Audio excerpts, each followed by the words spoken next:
Bonjour à tous.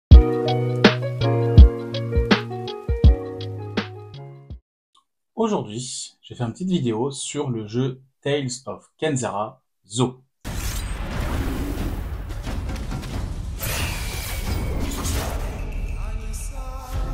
Every story begins at the end of another. Each story carries with it the echoes of those that came before. My Baba, my father, your story was snatched away too soon. My name is Zhao, a shaman of Kenzera. Here, I seek my father's return.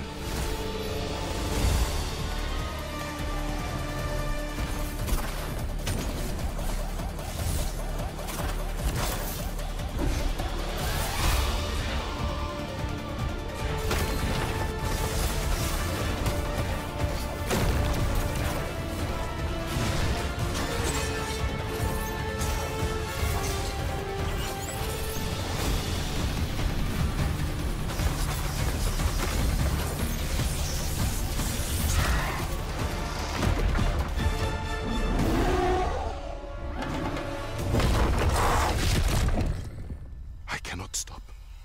I will not stop. Kalunga, God of Death, hear my plea. Kalunga, God of Death, come to me.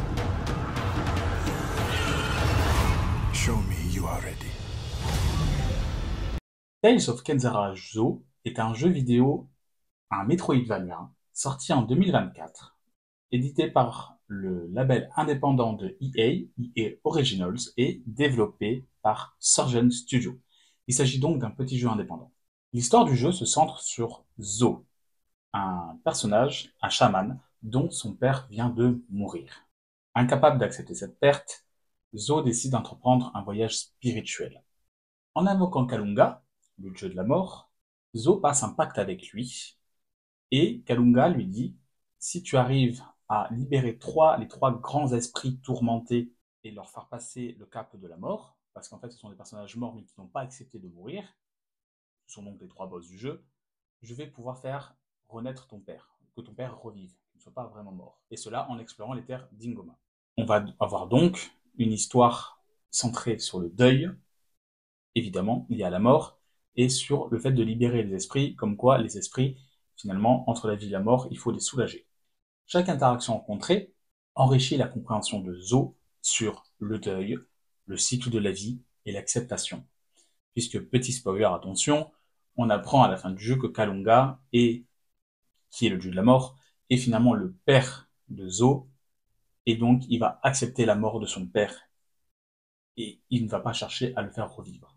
Ainsi, le message du deuil et de la mort est au cœur du récit. Tout au long de l'histoire, Zo apprend que retenir les esprits, retenir les personnes, fait plus de mal que de bien. Il apprend donc qu'il faut accepter la mort et accepter le deuil.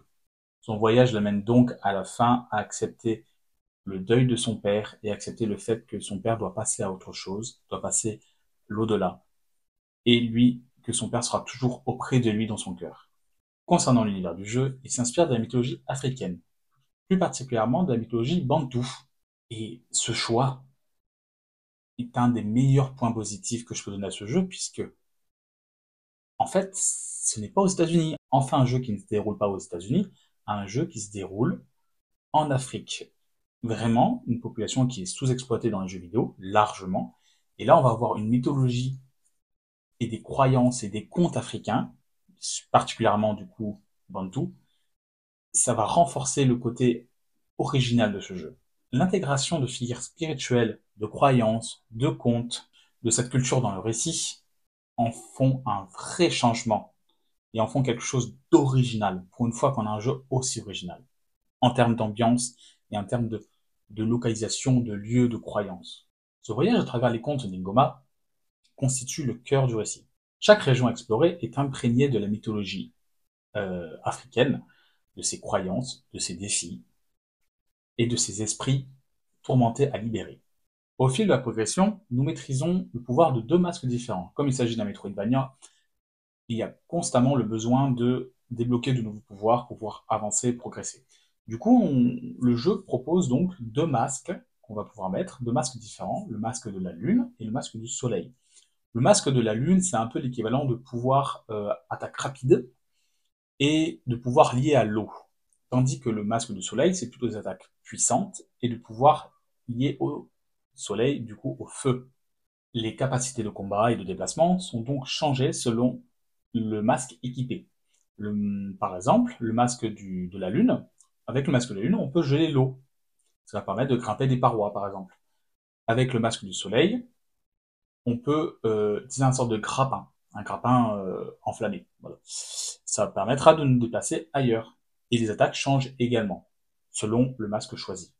Le jeu, comme je l'ai dit, est un Metroidvania. Il est donc essentiel d'apprendre de nouvelles compétences pour pouvoir progresser. C'est-à-dire qu'il y aura des lieux qui seront bloqués, on apprend de nouvelles compétences, et là, on va pouvoir progresser vers le lieu prochain. On n'est cependant pas sur le plus grand Metroidvania, dans le sens où il n'y aura pas 800 allers-retours. C'est un truc que je ne supporte pas dans Metroidvania, c'est qu'on fasse 800 allers-retours. Là, on va devoir faire des chemins secondaires et un peu retourner en arrière pour pouvoir avancer.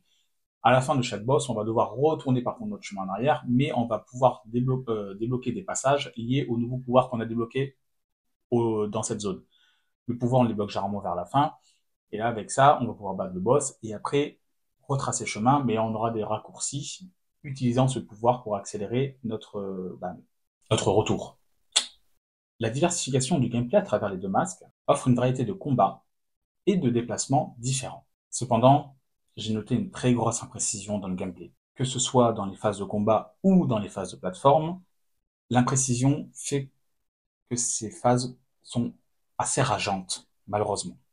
De plus, malgré la richesse de l'univers africain et la mythologie, on se retrouve avec des ennemis trop fréquents, non les mêmes, sont trop répétitifs. On a 5-6 ennemis différents. Sur un jeu de 7-8 heures, c'est pas assez. Finalement, c'est trop peu et on a un sentiment de répétition assez prononcé durant les combats. Enfin, la soundtrack du jeu, et donc l'OST, appuie vraiment le côté deuil, mais également le côté mythologie africaine. On se retrouve avec une soundtrack un peu différente des autres jeux, et ça renforce l'immersion dans ce jeu. Vous l'aurez compris, Tales of Kenzera Zo est un jeu bon, correct, selon mon avis, mais pas un excellent jeu. On se retrouve avec des bons points, comme la mythologie, l'ambiance, l'univers, mais également avec des points négatifs, comme la répétition des ennemis, et l'imprécision du gameplay, qui fait que le gameplay, finalement, on n'a pas l'impression qu'il est si travaillé que ça, malgré le fait qu'il y ait une diversification, même si c'est très classique, hein, enfin, le grappin, c'est très classique comme chose. On se retrouve quand même avec un jeu assez classique, mais amusant et surtout dans un univers différent des autres. C'est dommage d'avoir ces défauts-là qui entachent vraiment la progression et entachent vraiment la sensation du jeu. On se trouve, en fait, c'est frustrant. On arrive sur un jeu qui a un potentiel énorme et on est frustré par des choses qui nous arrivent dessus.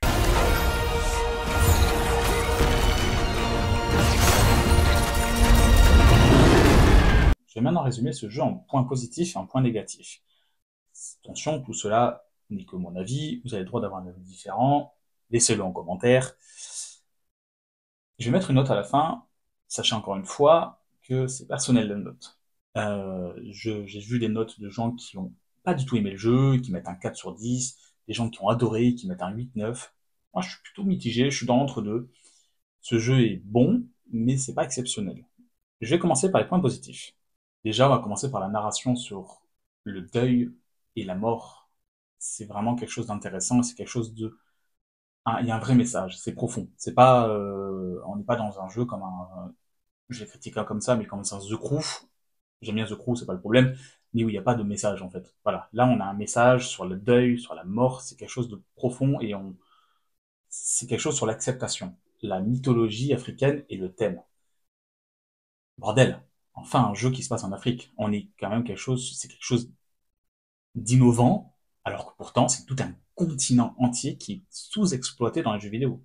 Vraiment. Je vais continuer avec le gameplay. Le gameplay se diversifie.